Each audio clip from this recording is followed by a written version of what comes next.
Alors, parlons d'abord des nouvelles. Nos nouvelles, l'actualité santé pour nous, c'est surtout des papiers basés sur de la recherche.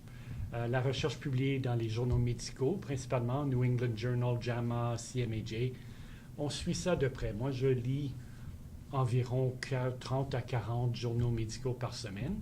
Maintenant, j'utilise le verbe « lit », pas de façon très exacte, un peu comme George Bush l'utilisait pour dire qu'il lisait des livres, mais voilà. Alors, je scanne ces journaux et je cherche des papiers intéressants. Je vais aussi à beaucoup de congrès, beaucoup de conférences un peu partout au pays et je vais écrire des fois des papiers, mais de moins en moins. Surtout, je vais être là pour faire des contacts, pour rencontrer des gens, pour avoir des idées pour d'autres papiers. Comme je l'ai dit auparavant, notre emphase, c'est vraiment sur la santé personnelle. En anglais, on dit « lifestyle coverage ». Et ça, c'est un grand changement depuis quand j'ai commencé au Globe il y a 25 ans. On faisait beaucoup de la médecine traditionnelle. Maintenant, c'est vraiment le lifestyle qui domine. Et il y a du bon, il y a du mauvais comme ça, mais c'est la vie, c'est ça que je fais. On a passé un peu, dans le passé, pour moi, écrire sur la médecine, c'est écrire un peu sur la promesse, sur la théorie. Et nous, on écrit le lifestyle, c'est plutôt des conseils pratiques, c'est le quotidien, c'est le vécu. Alors, c'est une philosophie différente de journalisme. Au Globe, aussi, on écrit pour notre marché. On n'écrit pas pour n'importe qui. Nos lecteurs, lectrices sont des gens très huppés. C'est des gens riches, on ne se le cache pas. C'est des gens en bonne santé, physique et financière. C'est aussi des gens qui s'intéressent beaucoup à la politique. Alors, la politique de la santé, c'est un de leurs sujets favoris. Et c'est pour ça que j'ai une chronique qui a beaucoup de place, qui est très lue.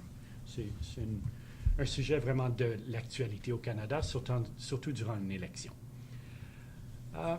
Et comme Valérie l'a dit aussi, il y a de plus en plus de science qui trouve sa place dans l'actualité, dans la politique à tous les jours, alors je me mêle à ça de temps en temps.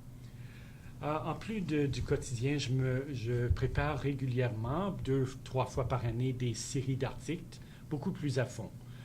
Encore, on essaie de toucher sur des sujets d'actualité ou des fois, on essaie de choisir des sujets qui sont un peu oubliés par l'actualité. Des choses qui sont très évidentes, mais on n'écrit pas beaucoup sur le sujet.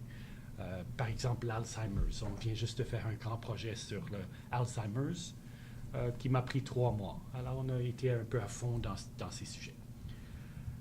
Depuis quelques années, j'ai parlé d'Alzheimer. Je me concentre beaucoup sur les maladies, sur la santé mentale, maladies psychiatriques, Alzheimer's, etc. Parce que ça, c'est un sujet qui intéresse beaucoup notre public. Alors, on se laisse guider par notre public beaucoup. Comme j'ai dit, mon emphase est toujours sur la politique publique, non le médical. On a au Globe and Mail 4 journalistes santé. Alors, on a 2 qui font le médical, moi je fais les politiques publiques, puis on a quelqu'un d'autre qui fait vraiment beaucoup plus le lifestyle, vraiment, vraiment léger, là, une 4e personne. Les séries qu'on fait sont très visées et aussi ils ont beaucoup d'influence, ils ont beaucoup d'impact sur le niveau politique. Au moins, on pense qu'ils ont l'impact.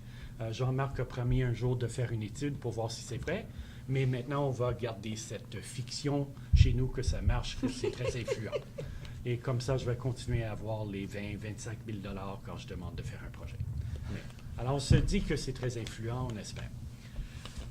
Et finalement, j'ai mentionné que j'écris une chronique hebdomadaire où j'essaie un peu de creuser derrière les manchettes, d'écrire sur des sujets qu'on ne touche pas à tous les jours.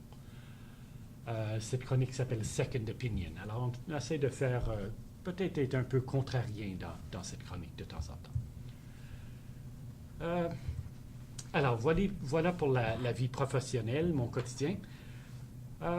Maintenant, parlons un peu des défis et du futur de la profession. Je vais le faire juste en 4-5 minutes.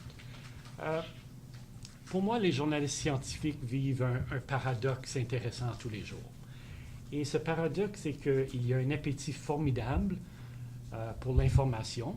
Tout le monde bouffe de l'information dans notre société, mais en même temps, on vit un niveau d'analphabétisme scientifique qui est épouvantable. Les gens connaissent très, très peu sur la science. Et Valérie, vous voyez ça sans doute tous les jours, que les gens veulent beaucoup d'informations, mais en même temps, ils vont croire presque n'importe quoi qu'ils lisent sur le web.